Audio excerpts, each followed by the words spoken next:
Hello my dear students, मैं engineer are के आनंद, आपका केमिस्ट्री टीचर।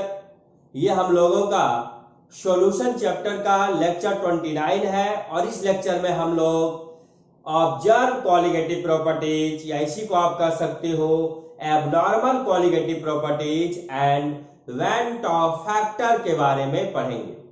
जैसा कि अभी तक हम लोग जो कॉलिगेटिव प्रॉपर्टी डिस्कस कर रहे थे उसमें हम लोगों का सॉल्यूट जो था वह नॉन वोलेटाइल था, यानी कि वह वेपर में चेंज नहीं करेगा और नॉन इलेक्ट्रोलाइट था। इसका मतलब neither dissociate nor associate in solution.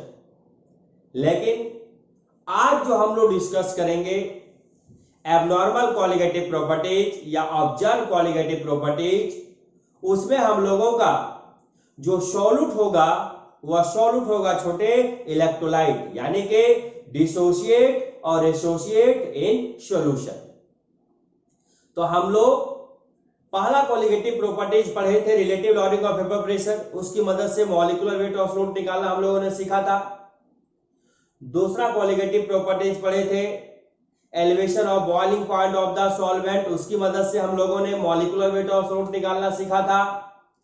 तीसरा कॉलिगेटिव प्रॉपर्टीज पढ़े थे depression of freezing point of the solvent, उसकी मदद से हम लोगों ने सॉल्यूट का मॉलिक्यूलर वेट निकालना सीखा था। चौथा कॉलिगेटिव प्रॉपर्टीज हम लोगों ने पढ़ा था osmotic pressure of the solution, उसकी मदद से हम लोग सॉल्यूट का मॉलिक्यूलर वेट निकालना सीखा था। तो उस कंडीशन में हमारा जो सॉल्यूट था वह नॉन इलेक्ट्रोलाइट था, neither dissociate nor associate in solution. लेकिन आज जो हम लोग डिस्कस करेंगे उसमें सॉल्यूट होंगे इलेक्ट्रोलाइट, यानी कि जब सॉल्यूट हम लोगों का इलेक्ट्रोलाइट होगा तो या तो डिसोसिएट होगा या तो एसोसिएट होगा सॉल्यूशन में। तो जब डिसोसिएट होगा और एसोसिएट होगा सॉल्यूशन में छोटे, उस कंडीशन में जब हम सॉल्यूट का मॉलिक्यूलर मास निकालेंगे तो नॉर्मल वैल्यू से नाइदर डिसोसिएट नॉर एसोसिएट के वैल्यू से क्या होगा, डिफर आएगा।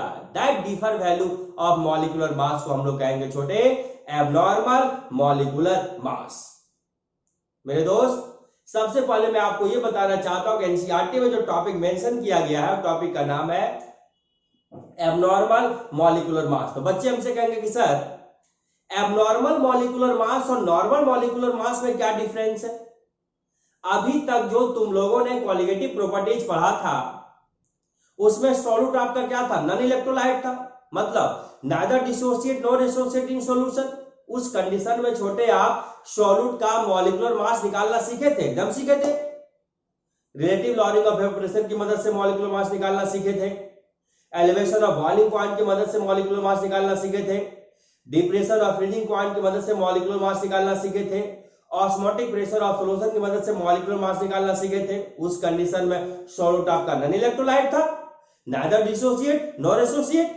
तो उस कंडीशन में जो आपने मॉलिक्यूलर मास निकाला छोटे, वह हमारा नॉर्मल मॉलिक्यूलर मास कहलाएगा। जब सॉल्यूट डिसोसिएट हो जाए या एसोसिएट हो जाए, उस कंडीशन में जब हम मॉलिक्यूलर मास निकालेंगे कॉलिगेटिव प्रॉपर्टीज की मदद से, तो वह मॉलिक्यूलर मास को हम लोग कहेंगे छोटे एबनॉर्मल मॉलिक्यूलर मास। वह मॉलिक्यूलर मास नॉर्मल से डिफर होगा। कैसे डिफर होगा सारा आज हम आपको बताएंगे, आप टेंशन नहीं लीजिए।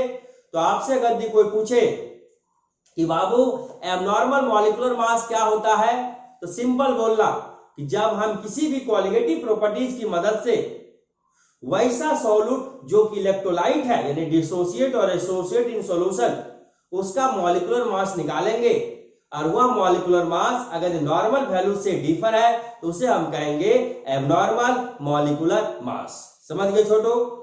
डिसोसिएशन और एसोसिएशन की वजह से मॉलिक्यूलर मास डिफर क्यों होता है, सारा फिगर अभी हम आपका क्लियर कर देते हैं, आप टेंशन नहीं लीजिए। तो आइए हम लोग टॉपिक डिस्कस करेंगे एबनॉर्मल कॉलिगेटिव प्रॉपर्टीज या ऑब्जर्व कॉलिगेटिव प्रॉपर्टीज। उसी में हम लोग फर्स्ट पॉइंट पढ़ेंगे एबनॉर्मल मॉलिक्यूलर मास। आइए बाबू, तो टॉपिक हम लोगों का छोटे ऑब्जर्व कॉलिगेटिव प्रॉपर्टीज या एबनॉर्मल कॉलिगेटिव प्रॉपर्टीज।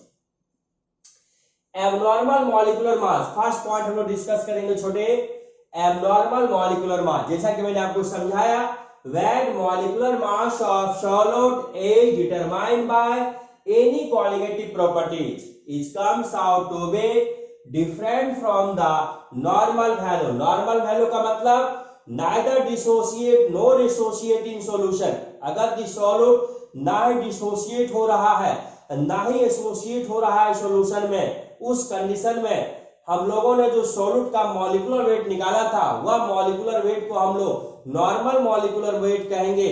और जब सॉल्यूट डिसोसिएट और एसोसिएट होगा सॉल्यूशन में, उस कंडीशन में सॉल्यूट का जब हम मॉलिक्यूलर वेट निकालेंगे उस मॉलिक्यूलर वेट को हम लोग एबनॉर्मल मॉलिक्यूलर वेट कहेंगे, जो कि नॉर्मल वैल्यू से क्या होगा, डिफर होगा। क्यों डिफर होगा, सारा रीजन अभी हम आपको बताएंगे। तो मैंने कहा छोटे abnormal molecular mass का definition, when molecular mass of solute is determined by any qualitative properties, it comes out to be different from the normal value is called abnormal molecular mass of solute। तो बच्चे जैसा कि मैंने आपको बताया, देख लो, abnormal molecular mass of solute is determined when solute undergoes association और dissociation in solution। इसका मतलब solute आपका क्या होगा, इलेक्ट्रोलाइट होगा, और नॉर्मल में हम लोगों का क्या था, solute नॉन इलेक्ट्रोलाइट था। To calculate the extent of association, कितना एसोसिएट होगा, और dissociation, Van 't Hoff introduce a factor is called Van 't Hoff factor। यानी कि जब सॉल्यूट सॉल्यूशन में गया तो कितना डिसोसिएट हुआ या कितना एसोसिएट हुआ, इसके एक्सटेंट को मेजर किसने किया था, वैन ट हॉफ साहब ने किया था। एक फैक्टर के द्वारा से हम लोग कहते हैं वैन ट हॉफ फैक्टर। मैंने कहा छोटो, to calculate the extent of association और डिसोसिएशन, कितना परसेंट एसोसिएट हुआ, कितना परसेंट डिसोसिएट हुआ, वैन ट half introduce A factor is called van ट हॉफ फैक्टर। जैसा कि आप समझिए, सिंपल, A प्लस बी बन गया ए बी, ये एसोसिएशन है डिसोसिएशन है, बताओ, एसोसिएशन है। अगर ये आप ऐसा करें, ये भी ए ले लें तो A2 हो जाएगा। ये क्या है, मोनोमर है, ये भी क्या है, मोनोमर है, सिंगल है ना, मोनोमर। यहां क्या बन गया, ये बोलो, डायमर बन गया। समझ गए, क्लियर दैट, क्लियर दैट। अब देखिए, तो यहां पे मोल कितना है, 1, ए का कितना मोल है, 1 और 1 2। इधर मोल कितना है, 1 है, कोएफिशिएंट 1 का मोल 1। अब बताओ छोटू, यहां पे मोल आपका 2 है, यहां पे मोल आपका 1। आप जानते हैं qualitative property directly proportional number of moles of solute, और आप ये भी जानते हैं qualitative properties inversely proportional molecular weight of solute. अब मुझे बताइए, ये है एसोसिएशन के पहले मोल 2, एसोसिएशन के बाद मोल हो गया 1। तो मेरे बच्चे जवाब देंगे, एसोसिएशन के पहले 2 मोल है और एसोसिएशन के बाद 1 मोल है, एक ए और एक ए, 1 और 1 2 मोल, A2 बन गया। यहां मोल कितना है, 1, कोएफिशिएंट 1 तो मोल 1। अब मुझे बताओ कि क्वालिटेटिव प्रॉपर्टी जो होता है number of moles of solute के डायरेक्टली प्रोपोर्शनल होता है। यहां पे मोल 2 है, यहां पे मोल 1 है, तो एसोसिएशन के पहले मोल 2 था, क्वालिटेटिव प्रॉपर्टी ज्यादा होगा, और एसोसिएशन के बाद मोल कम हो गया, क्वालिटेटिव प्रॉपर्टीज कम होगा। मेरे दोस्त, qualitative properties inversely proportional molecular weight, association के पहले क्वालिटेटिव प्रॉपर्टी ज्यादा है, मॉलिक्यूलर वेट कम होगा, और एसोसिएशन के बाद क्वालिटेटिव प्रॉपर्टीज कम है तो मॉलिक्यूलर वेट ज्यादा होगा।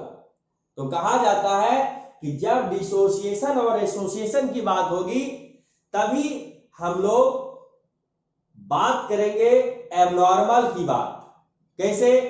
यहाँ पे एसोसिएशन के पहले जो मॉलिक्यूलर वेट होगा उसे हम नॉर्मल मॉलिक्यूलर वेट कहेंगे, और एसोसिएशन के बाद जो मॉलिक्यूलर वेट होगा उसे हम एबनॉर्मल मॉलिक्यूलर वेट कहेंगे। मेरे दोस्त अब मुझे बताइए, एसोसिएशन के पहले मोल 2 है तो colligative property directly proportional moles of solute का होता है, इसका कॉलिगेटिव प्रॉपर्टी ज्यादा होगा। अब कॉलिगेटिव प्रॉपर्टी से inversely proportional molecular weight of solute का होता है, हमने पिछले क्लास में पढ़ाया था। इसका मॉलिक्यूलर वेट क्या होगा? कम होगा, यानी कि एसोसिएशन के पहले molecular weight come, that is called normal value, और एसोसिएशन के बाद कॉलिगेटिव प्रॉपर्टीज कम तो मॉलिक्यूलर वेट ज्यादा, that is called abnormal molecular weight. तो दोनों में डिफरेंस है कि नहीं? यस। तो नॉर्मल मॉलिक्यूलर वेट और एबनॉर्मल मॉलिक्यूलर वेट आप समझ गए। एक और समझिए,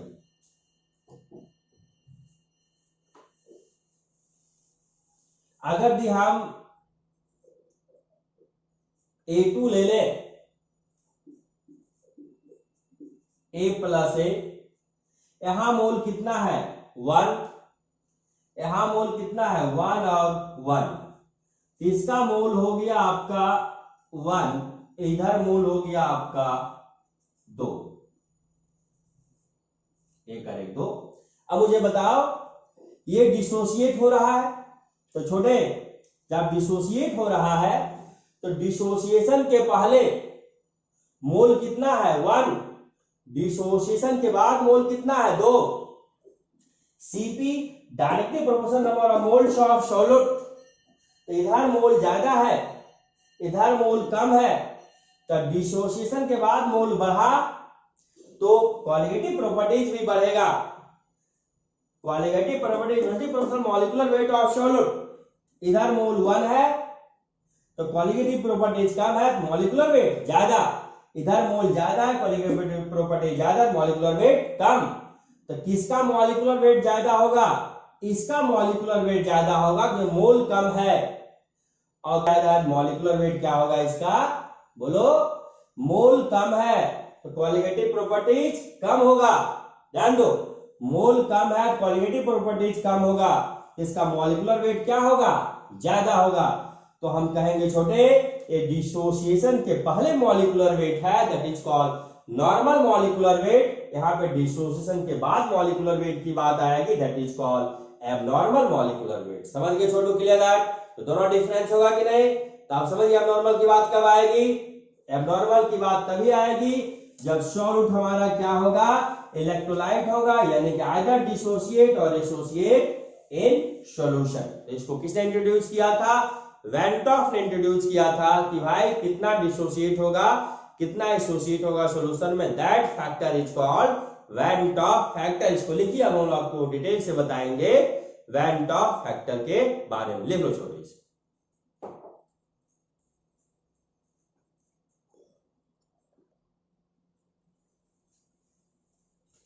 आइए छोटे, अब हम लोग वैन टॉफ फैक्टर को डिस्कस करेंगे।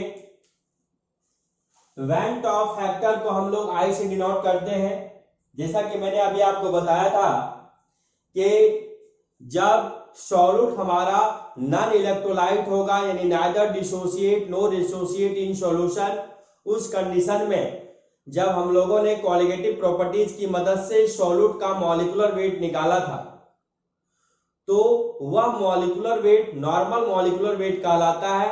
लेकिन जब सॉल्यूट इलेक्ट्रोलाइट हो जाए, यानी कि आइदर डिसोसिएट और एसोसिएट इन सॉल्यूशन, उस कंडीशन में जब हम सॉल्यूट का मॉलिक्यूलर वेट निकालेंगे उसे हम एबनॉर्मल मॉलिक्यूलर वेट कहेंगे, क्योंकि वह मॉलिक्यूलर वेट जो होगा नॉर्मल मॉलिक्यूलर वेट से डिफर होगा, क्योंकि सॉल्यूट हमारा डिसोसिएट हो रहा है और एसोसिएट हो रहा है। जैसा कि अभी मैंने आपको समझाया था कि डिसोसिएशन और एसोसिएशन दोनों कंडीशन में मोल में डिफर होता है बिफोर और आफ्टर। मतलब बिफोर डिसोसिएशन सॉल्यूट का मोल कुछ है तो आफ्टर डिसोसिएशन सॉल्यूट का मोल कुछ होगा। बिफोर एसोसिएशन सॉल्यूट का मोल कुछ है तो आफ्टर एसोसिएशन सॉल्यूट का मोल कुछ होगा। इसी के बारे में अभी हम आपको बताएंगे। तो कितना डिसोसिएट होगा कितना एसोसिएट होगा सॉल्यूशन में, उसी को इंट्रोड्यूस किया था वैन टॉप ने, एक फैक्टर की वजह से हम कहते हैं वैन टॉप फैक्टर। तो van top factor I, it is the ratio of observe value of colligative properties to the calculated value of colligative properties. ध्यान देना, ऑब्जर्व बोले या एक्सपेरिमेंटल बोले या एबनॉर्मल बोले, कंफ्यूज नहीं कीजिएगा। ऑब्जर्व को भी आप एक्सपेरिमेंटल भी कर सकते हो या एबनॉर्मल भी कर सकते हो। नॉर्मल बोले या कैलकुलेटेड बोले या एक्चुअल बोले या थ्योरेटिकल बोले, मीनिंग सेम। इसलिए हर जगह डिफरेंट डिफरेंट वर्ड यूज हो जाएगा, इसलिए आप कंफ्यूज नहीं कीजिएगा।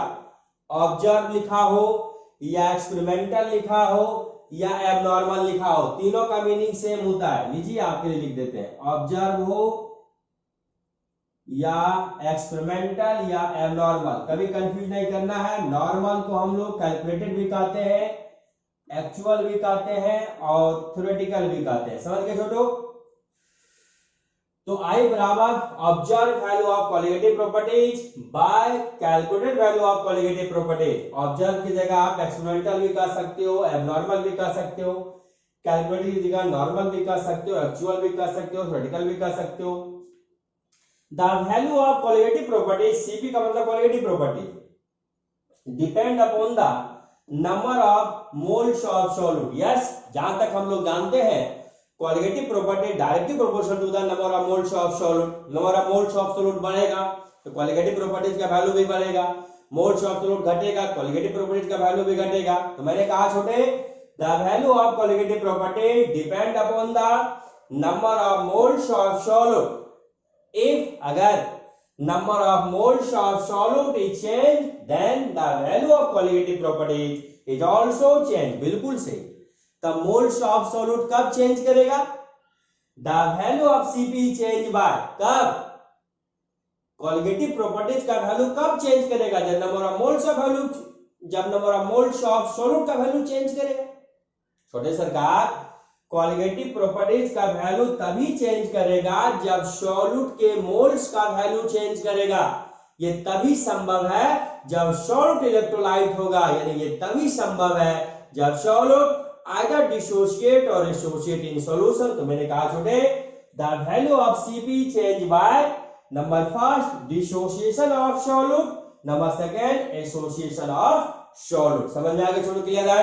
तो आप इसे लिखिए। अब हम लोग डिस्कस करेंगे डिसोसिएशन ऑफ सॉल्यूट होने पर क्या सॉल्यूट के मोल में चेंजिंग आएगा और एसोसिएशन ऑफ सॉल्यूट के होने पे सॉल्यूट के मोल में क्या चेंजिंग आएगा। इसका मतलब जब सॉल्यूट डिसोसिएट होगा तो उसके मोल में क्या चेंजिंग आएगा हम पढ़ेंगे, और जब सॉल्यूट एसोसिएट होगा तो उसके मोल में क्या चेंजिंग आएगा, इसके बारे में हम लोग डिस्कस करेंगे। इसको आप लिख लो।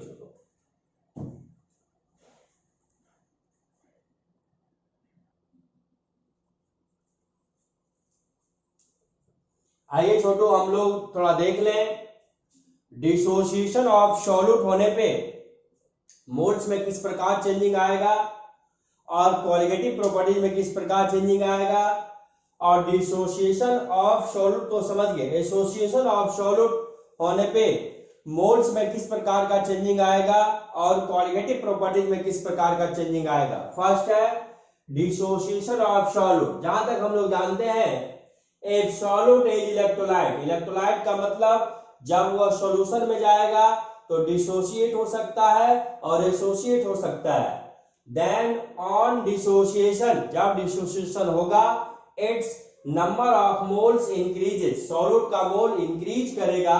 हेंस इस वजह से the value of colligative properties is also increases, colligative properties का वैल्यू भी इंक्रीज करेगा, क्योंकि हम लोग जानते हैं colligative properties directly proportional to the number of moles of solute. अब यहां देखिए, ए भी एक इलेक्ट्रोलाइट है, हमने जो यहाँ पे ए बी सॉल्यूट लिया और क्या एक इलेक्ट्रोलाइट है, इसका मोल कितना है 1, जो कोफिशिएंट होता है छोटे मोल कहलाता है। नए को तो कोफिशिएंट क्या है 1, तब मोल 1। जब ये सॉल्यूशन में गया, मान लो ये एक्वा सॉल्यूशन में गया तो टूट गया A प्लस B माइनस, इसका कोफिशिएंट कितना है 1, इसका कोफिशिएंट कितना है 1। तो डिसोसिएशन के पहले मोल 1 था, डिसोसिएशन के बाद मोल देखे एक इसका एक इसका, एक और एक दो। मुझे ये बताओ डिसोसिएशन के पहले मोल एक, डिसोसिएशन के बाद मोल दो, तो डिसोसिएशन के बाद मोल बढ़ा कि नहीं बाबू? यस। तो मैंने क्या बोला?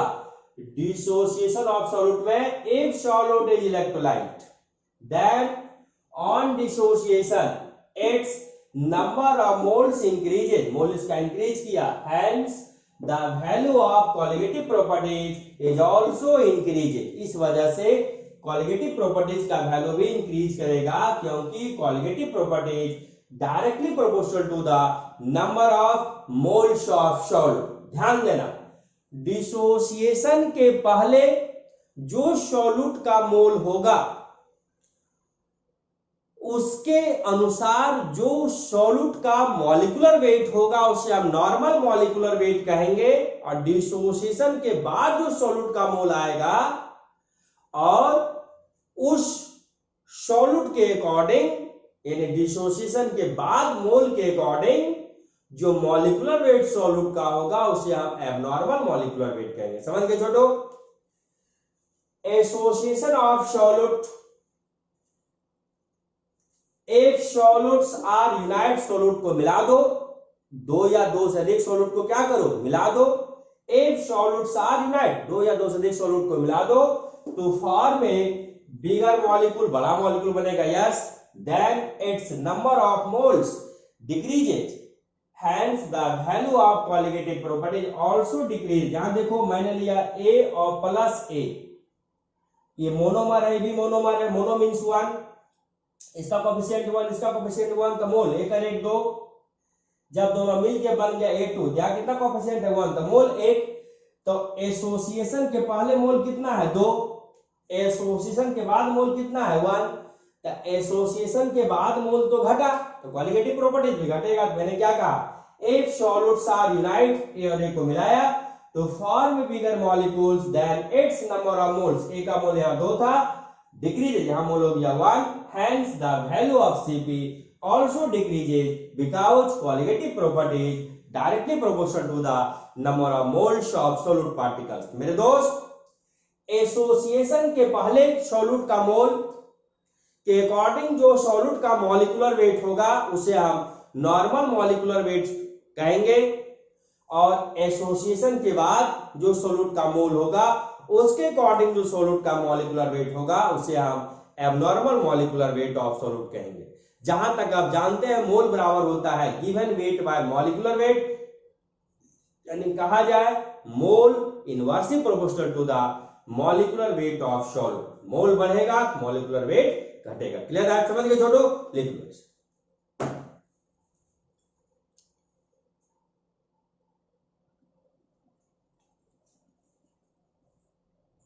छोटे, जैसा कि आप जानते हैं कि जब सॉल्यूट इलेक्ट्रोलाइट होगा तब वह सॉल्यूशन में जाने के बाद या तो डिसोसिएट होगा या तो एसोसिएट होगा।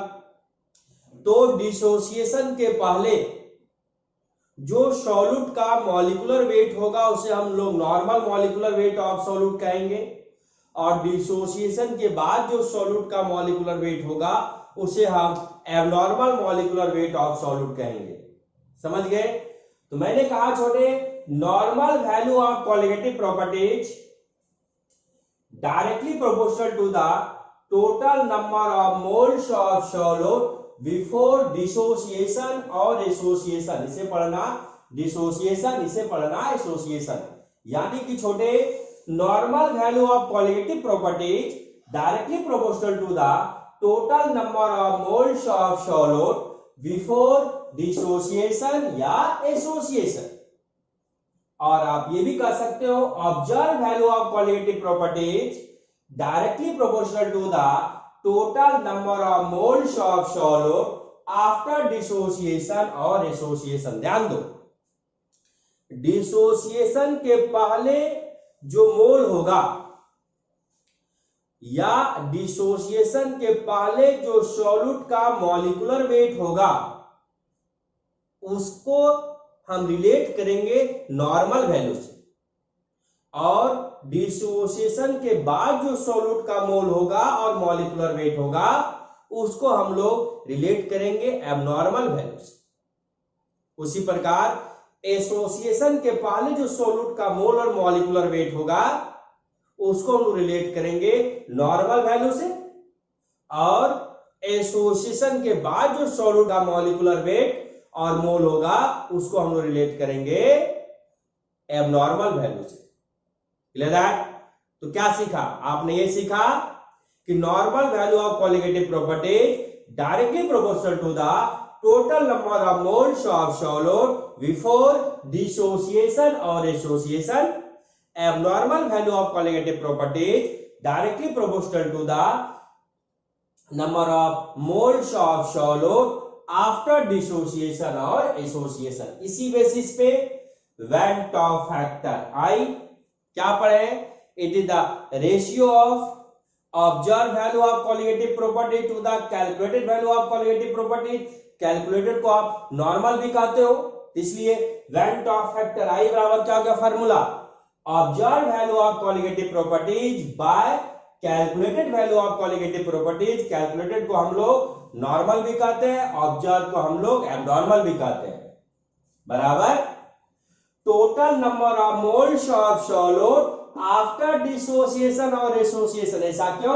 क्योंकि observe value of Cp directly proportional to the number of moles of solute after dissociation और एसोसिएशन, इसलिए van't Hoff factor equal to the I बराबर observe value of Cp by calculated value of Cp equal to the total number of moles of solute after dissociation या association by total number of moles of solute before dissociation और association. क्योंकि normal value of Cp को हम लोग calculated value of Cp भी कहते हैं, directly the total number of moles of solute before dissociation और एसोसिएशन। ये आपका फाइनल फार्मूला है, इसे आप रख जाइएगा, लेकिन मैंने समझाने की आपको कोशिश किया, इसको लिख लीजिए।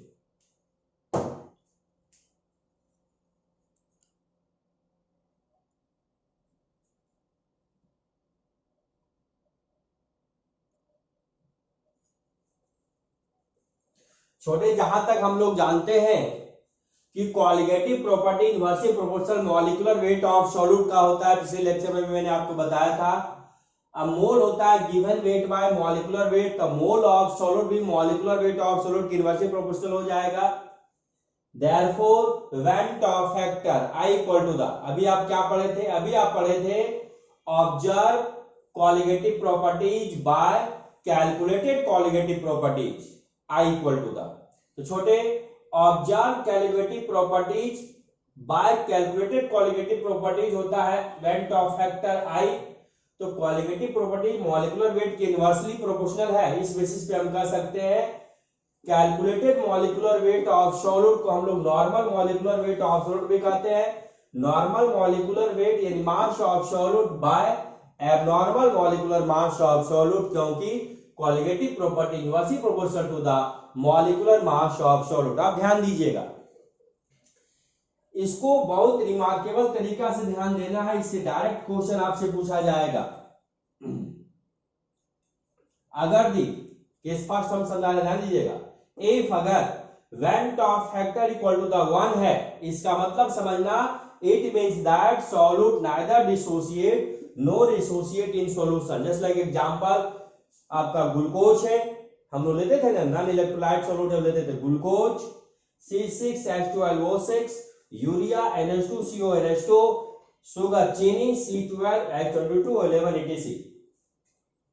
इफ अगर एकदम इसको पॉइंट रिमार्केबल है आपके लिए, अगर I ग्रेटर देन 1, इसका मतलब समझना है event of factor greater than 1, it means that solute undergoes dissociation in solution. जैसे NaCl हो गया, पानी में डालो Na+Cl minus KCl, K+Cl minus BaCl तो Ba+2 2Cl माइनस। समझ में आया छोटो? क्लियर है?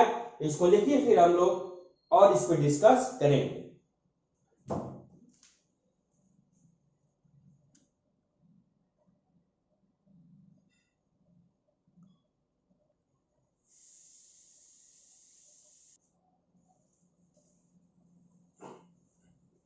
केस थर्ड छोटे, इफ I लेस देन 1 होगा, it means that solute undergoes association in solution.